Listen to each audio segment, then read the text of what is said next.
Bonjour tout le monde. J'avais envie de parler du rapport qu'on peut avoir au monde extérieur, au sens où on peut très facilement tomber dans le piège de croire que c'est une réalité et que ça ne dépend pas de notre regard. C'est-à-dire que si on voit les choses au premier degré, il y a comme quelque chose en nous qui va réagir par rapport à ce qu'on voit, à ce qui est dit peut-être. Et donc on tombe un peu dans le piège de la matérialité et de croire en fait qu'on fait partie du film et qu'il n'y a pas possibilité de recul et d'une lecture plutôt au deuxième degré.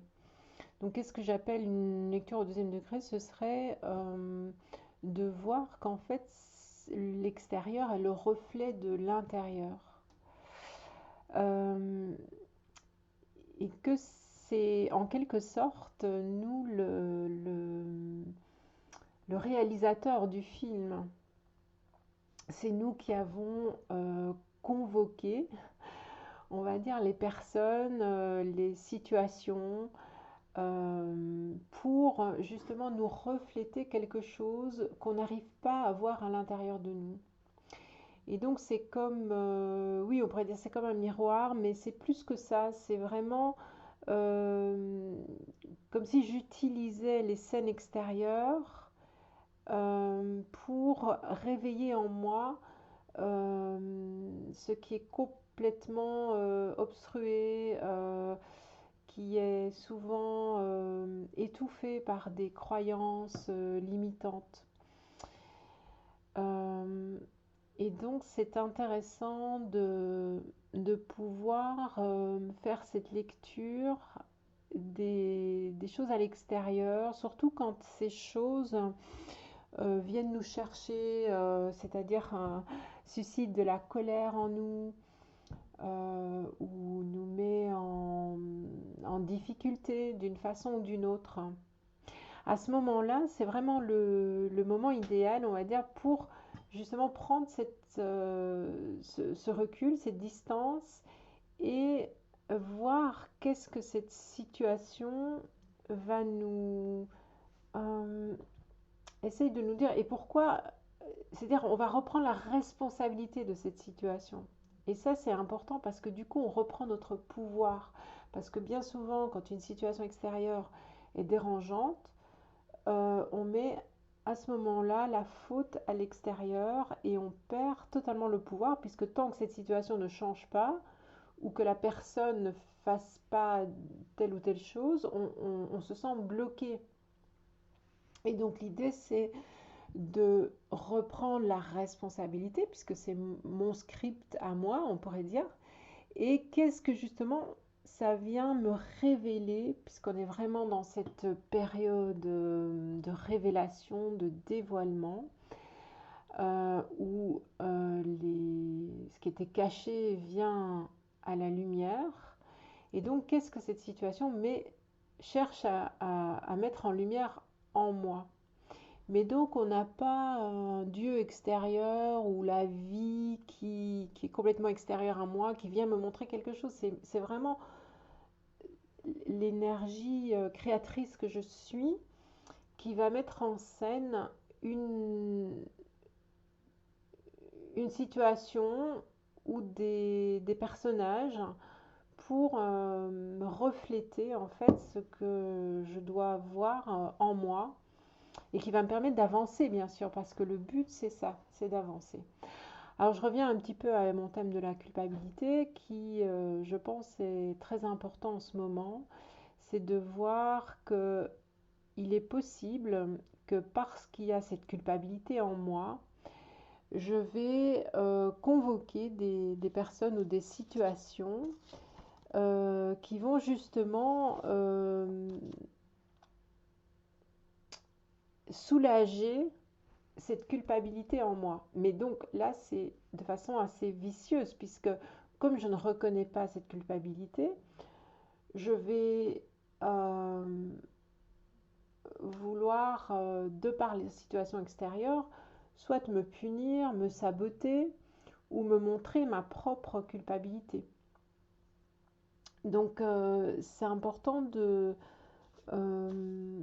voir comment on peut essayer de soulager ses propres fautes inconscientes, sa propre culpabilité, ses propres problématiques qui nous bloquent. On essaye de les soulager en les mettant en scène à l'extérieur, donc j'accuse l'autre, et du coup, ça me rend innocente, en quelque sorte. Mais le problème, c'est que je joue à ça éternellement parce que je ne suis pas convaincue pour autant de mon innocence, ni de l'innocence de l'autre d'ailleurs. Donc on joue justement à mettre ces situations très dualistes, très dans le rapport de force, dans l'accusation, dans la faute, et voilà, le bien, le mal. Donc on utilise, et ça c'est important de voir comment on utilise le dualisme, le contraste, qui est la règle de l'incarnation, hein, pour justement se, se déresponsabiliser. Et là justement, on peut l'utiliser pour se responsabiliser, pour reprendre notre puissance et pour se pardonner, bien qu'il n'y ait rien à pardonner, mais pour se voir à nouveau notre innocence et simplement qu'on fait des expériences.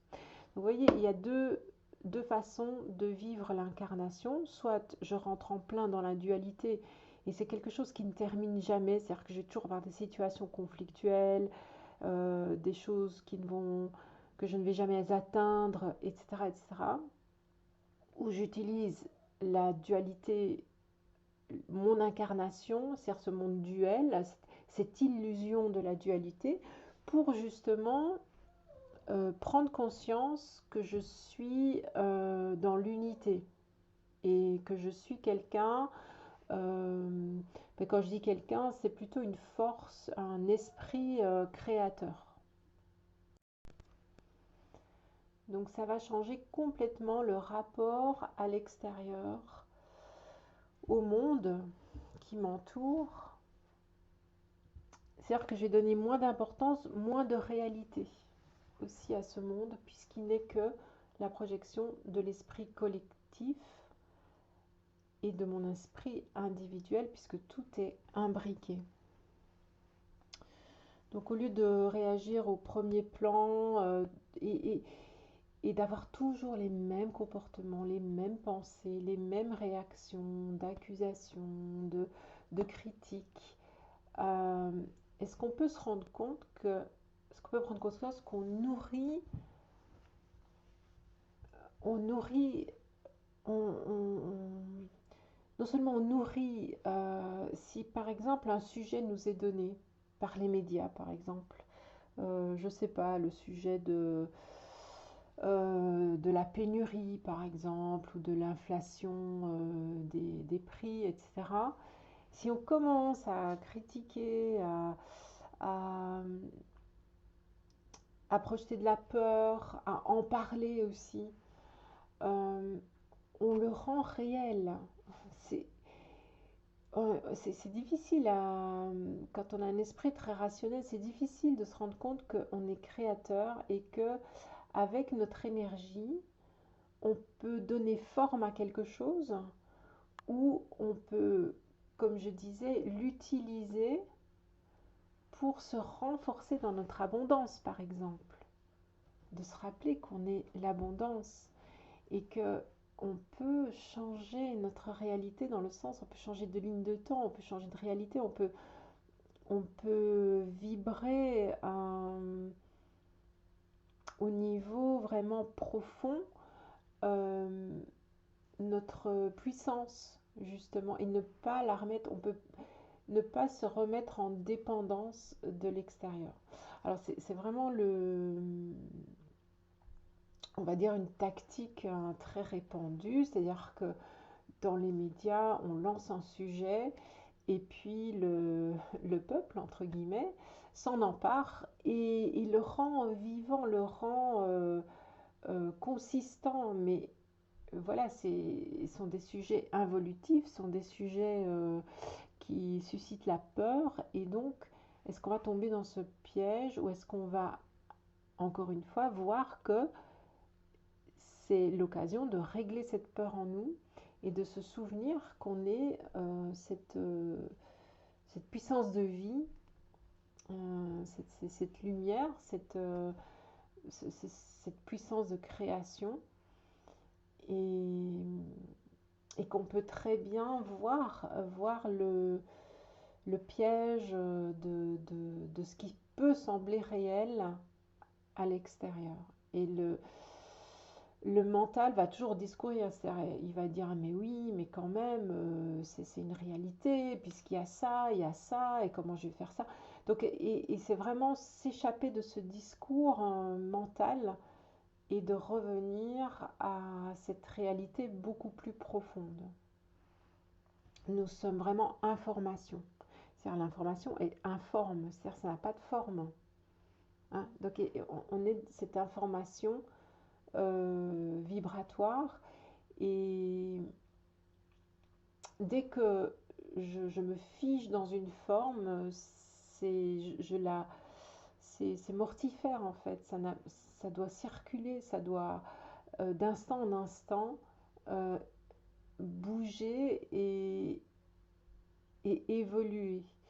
Donc c'est juste se rendre compte que c'est la peur qui arrête les choses et qui font un arrêt sur image que je crois juste.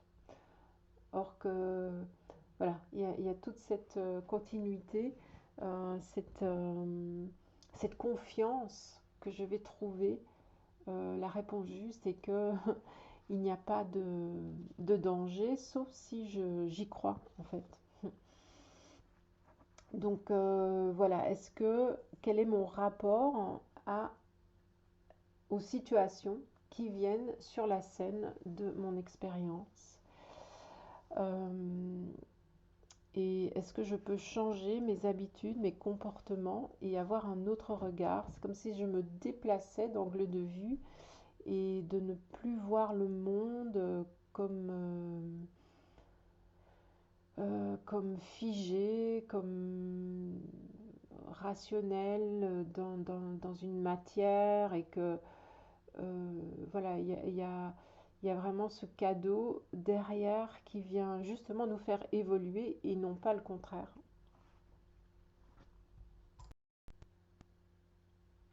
Et je vais terminer cette vidéo en évoquant encore quelque chose que j'ai remarqué. En fait, par exemple, avec l'histoire de, de la pandémie, par exemple, ça s'est révélé assez fort. Le fait qu'il y avait des personnes qui avaient un peu cette tendance à dire, à s'extraire en fait de la situation et à utiliser peut-être la spiritualité pas, pour ne pas faire face à ses peurs. Donc là, c'est exactement pareil que quelqu'un qui justement rentre en plein dans cette matérialité et croit vraiment au danger et croit à tout ce que les médias disent et véhiculent. C'est exactement la même énergie, c'est-à-dire que je ne peux pas m'extraire du monde parce qu'il me fait peur et je ne peux pas faire de la matière la seule réalité. Euh, les deux comportements qui ont l'air à l'opposé euh, traduisent une fuite en fait. Donc l'idée c'est vraiment de ne pas commencer à nier l'incarnation ou de ne croire qu'il n'y a que la matière, c'est-à-dire d'aller soit dans le ciel et avoir enlevé toutes ses racines de la terre, ou alors être vraiment ancré dans cette terre et ne nier le ciel au-dessus de notre tête. Vous voyez, il y a ces deux notions. Et donc l'idée, c'est quel est le juste milieu? C'est le cœur, c'est-à-dire d'être en phase et comme je disais, d'utiliser justement cette incarnation, les événements qui se passent à l'extérieur, comme reflet de ce que je peux, euh, je dirais, utiliser comme voie de progression. Et donc d'y voir le miroir. Donc il ne s'agit pas de nier les choses qui se passent à l'extérieur parce que c'est très informatif justement. Parce que déjà ça nous renvoie à l'état prédominant de l'état d'esprit de l'humanité. Et aussi, ça me renvoie individuellement à comment est-ce que je réagis face aux événements extérieurs qui sont incontestablement une parcelle de mon esprit.